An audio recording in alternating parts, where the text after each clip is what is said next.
नमस्कार विद्यार्थी मित्रांनो, मी सागर सोनोने इन्फिनिटी अकॅडमीमध्ये तुम्हा सगळ्यांचं स्वागत करतो। मित्रांनो, तुम्हाला माहिती आहे 2025 हे वर्ष सरळ सेवेच्या परीक्षेसाठी फार मोठं असणार आहे।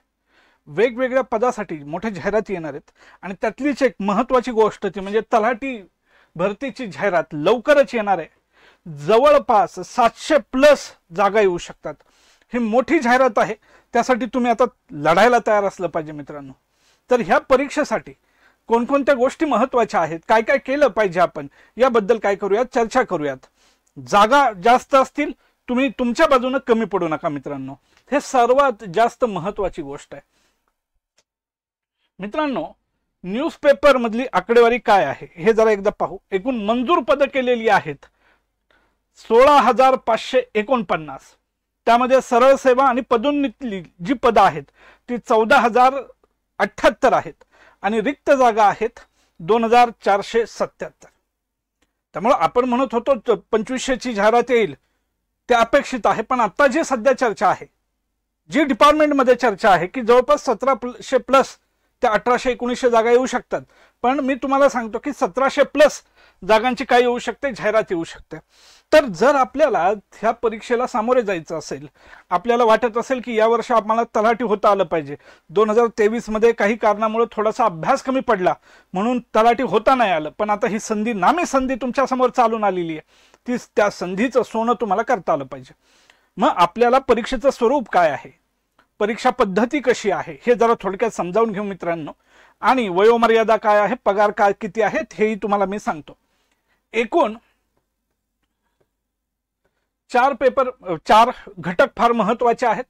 पहिला घटक आहे तो म्हणजे मराठीचा, ज्याच्यावर 25 प्रश्न विचारले जातात आणि एका प्रश्नाला 2 मार्क असे 50 मार्क असतात। दुसरा विषय आहे इंग्रजी, ज्यावर 25 प्रश्न आणि गुण असतात त्याचे 50।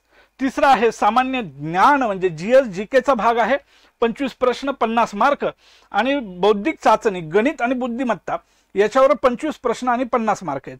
जर प्रश्नांचा विचार केला तर जवळपास 100 प्रश्न आहे आणि मार्कांचा विचार केला तर 200। त्यामुळे तुम्ही त्याला तयार राहा, जास्तीत जास्त वाचन करा, PYQ ची जास्तीत जास्त सिरीज सोडवण्याचा प्रयत्न करा। वन लाइनर प्रश्न कसे विचारले गेलेले आहेत आतापर्यंत जिल्हा निवड समितीच्या माध्यमातून, जी TCS नी परीक्षा घेतली, तर त्याच्यासाठी आपण प्रिपेअर्ड असलं पाहिजे। ठीक आहे, पुढे बघा, वयोमर्यादा काय। बरेच लोक विचारत असतात, फोन करत असतात, सर तुमचा व्हिडिओ पाहिला पण आम्हाला वयोमर्यादा किती आहे, मी देऊ शकतो का परीक्षा, किंवा एखादी गृहिणी फोन करते की सर मी देऊ शकते का परीक्षा। तर त्यांच्यासाठी हे फार महत्त्वाचं आहे की वयोमर्यादा किती। बघा, आता मी सगळं व्यवस्थित सांगतो। ओपन साठी हे 38 आहे, हे लक्षात ठेवा। कमीत कमी वयोमर्यादा आहे 18, हे लक्षात ठेवा। ग्रॅज्युएशन पाहिजे, पण त्यांनी सांगितलं कमीत कमी 18 आणि ओपन साठी जास्तीत जास्त किती, आपण म्हणतो की 38। त्याच्यानंतर ओबीसी अदर बॅकवर्ड क्लास याच्यासाठी 43 आहे। SC समुदाय आणि ST समुदाय या वर्गासाठी सुद्धा 43 पर्यंत वयोमर्यादा आहे। त्याच्यानंतर पदवीधर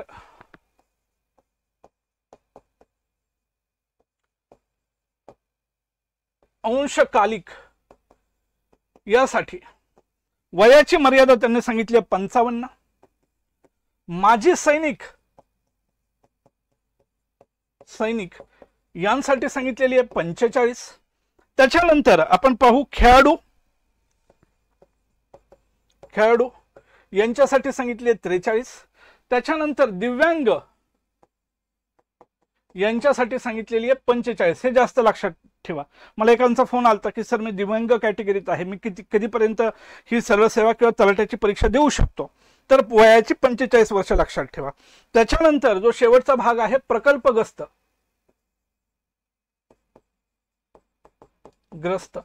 किंवा आपण म्हणू भूकंपग्रस्त,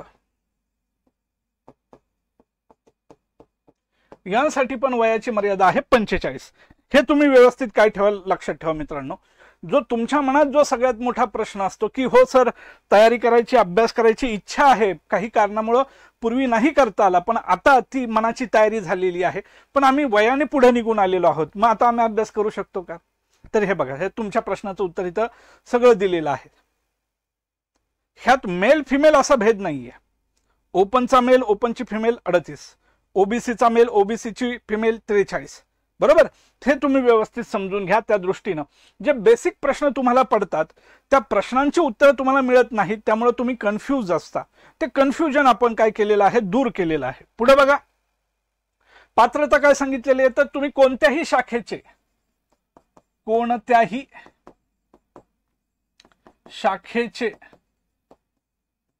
पदवीधर असायला हवेत.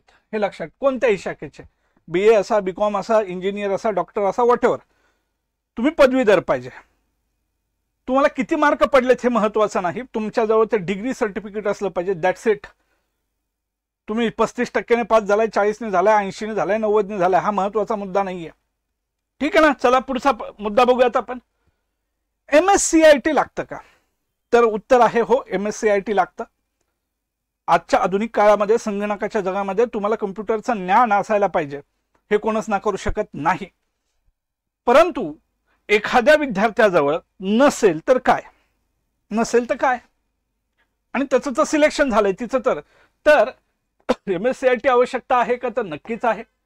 आणि नसेल तर काय, तर 2 वर्षात, सिलेक्शन पासून 2 वर्षात त्याचं MSCIT त्यांनी कंप्लीट केलं पाहिजे. ठीक आहे. आता तुमच्याजवळ वेळ असेल तर आता करून घ्या. बरोबर. आता तुम्ही पुन्हा विचाराल, सर मी तर इंजिनियर आहे. तर इंजिनियरसाठी नाही आवश्यकता, कारण की त्यांची शाखाच त्या आहेत आणि त्यांनी ते कम्प्युटर बेस शिक्षण चांगल्या पद्धतीने त्यांचा अपेक्षित असं झालेला आहे. पुढे बघा, पगार किती मिळतो. आता ह्यांचं स्केल आहे S8 हा आहे आणि बेसिक आहे 25,500 ते जो जातं 81,000च्या आसपास जातं. म्हणजे सुरुवातीला, नंतर तुमचं हे जसं वाढत जातं अनुभव तसं ते बेसिक वाढत जातं. इन हँड मिळतो जवळ. आता सध्या जी लोक तलाठी म्हणून रुजू झालेली आहेत, इन हँड किती मिळतोय? 39 ते 40,000च्या आसपास मिळतोय बेसिकच्या वाढून. मग ते अलाउन्सेस असतात, महागाई भत्ता असतो, घरभाडं वगैरे इतर जे छोटे छोटे जे असतात ते त्यातून जर आपण काढायचं झालं तर इतकं मिळत असतं आपल्याला. मग आता प्रश्न आहे की सर हे बाबा कळलं आम्हाला की तुम्ही म्हणताय की 1700 जागा येणार आहेत, लढायला तयार राहा. मी तुम्हाला सांगतोय अभ्यास करायचा सांगितलंय. माझ्या एका सेशनमध्ये मराठीचे महत्वाचे टॉपिक सुद्धा सांगितले आहेत, इंग्रजीचे पण सांगितलेले आहेत, GH चे पण सांगितलेले आहेत मी. आम्हाला अभ्यास करायचा आहे, आम्हाला इन्फिनिटी बरोबर अभ्यास करायचा आहे. तर काय, तर आपल्या जवळ मित्रांनो ऑनलाईन रेकॉर्डेड बॅच आहे, ज्यामध्ये जे मी सुरुवातीला सांगितलं मराठी असेल, इंग्रजी असेल, GS असेल, अंकगणित असेल, बुद्धिमत्ता असेल, या सगळं विषय आपण त्यात कव्हर करून घेणार आहोत. ऑनलाईन रेकॉर्डेड आहे. त्याचबरोबर आपली टेस्ट सिरीज सुद्धा अवेलेबल आहे. ह्या टेस्ट सिरीजच्या माध्यमातून बघा, मी माझ्या एका सेशनमध्ये सांगितलं PYQ, वाचन, रिव्हिजन आणि सराव, हे मी बोललोय ना. जर जास्तीत जास्त गणिताला चांगले मार्क पाडायचे तर जास्तीत जास्त गणिताचा आणि बुद्धिमत्तेचा सराव करा. मराठीत चांगला मार्क पाडायचे तर मोरावळंबे चांगलं व्यवस्थित केलेलं पाहिजे. आणि त्याचबरोबर हे पुढचं वाक्य फार महत्वाचं आहे, त्याचबरोबर जास्तीत जास्त प्रश्न सुद्धा सोडवले पाहिजेत. उदाहरणार्थ नाम हा टॉपिक आहे, तर नामाचे किती प्रकार आहेत आणि त्याच्यावर कसे कसे प्रश्न विचारले गेलेले आहेत, आणि तुमच्या बाजूने तुम्ही सर हा प्रश्न विचारला गेलेला आहे तर हाही प्रश्न महत्वाचा आहे. म्हणजे ते अनालिसिस व्यवस्थित तुमच्या बाजूने झालं तर तुम्ही निश्चित स्वरूपात 2025 या वर्षामध्ये तलाठी होऊ शकता. तुम्ही ही बॅच जॉईन करा. अत्यंत माफक दरात आहे, खूप महागडी बॅच आहे अशातला भाग नाही. फक्त 999 रुपयाला आपण ही बॅच महाराष्ट्रातल्या तमाम विद्यार्थ्यांसाठी उपलब्ध करून देतोय. फक्त 999 रुपयात 200 मार्काचा अख्खा पेपर त्यात कव्हर होईल. मग तुम्ही म्हणाल की यस सर आम्ही इंटरेस्टेड आहोत, आम्हाला ही बॅच, मग त्यासाठी तुम्हाला आपल्या इन्फिनिटी अकॅडमीचं ॲप डाउनलोड करावं लागेल. माहीत नसेल काही हरकत नाही, तुम्हाला 2 संपर्क क्रमांक दिलेले आहेत, 92 26 01 8181. परत रिपीट करतोय, 9226018181. आणि दुसरा नंबर आहे 8530121002. हे 2 नंबर आहेत, यावर तुम्ही संपर्क करू शकता आणि बॅच तुम्ही परचेस करू शकता. तुमच्या काही शंका असतील तुम्ही आमच्याशी विचारू शकता. आता आपण थोड्या दिवसात तुमच्या शंकांचं निरसन करण्यासाठी सेशन सुद्धा घेणार आहोत. तसं आपण 20 प्रश्न दररोज असं सराव सुद्धा मी घेत असतो पहा. परंतु जाहिरात पक्की येणार आहे, ऑथेंटिक बातमी आहे, प्रिपेड असा. तोपर्यंत तुम्हाला शुभेच्छा. अभ्यास करत राहा. धन्यवाद.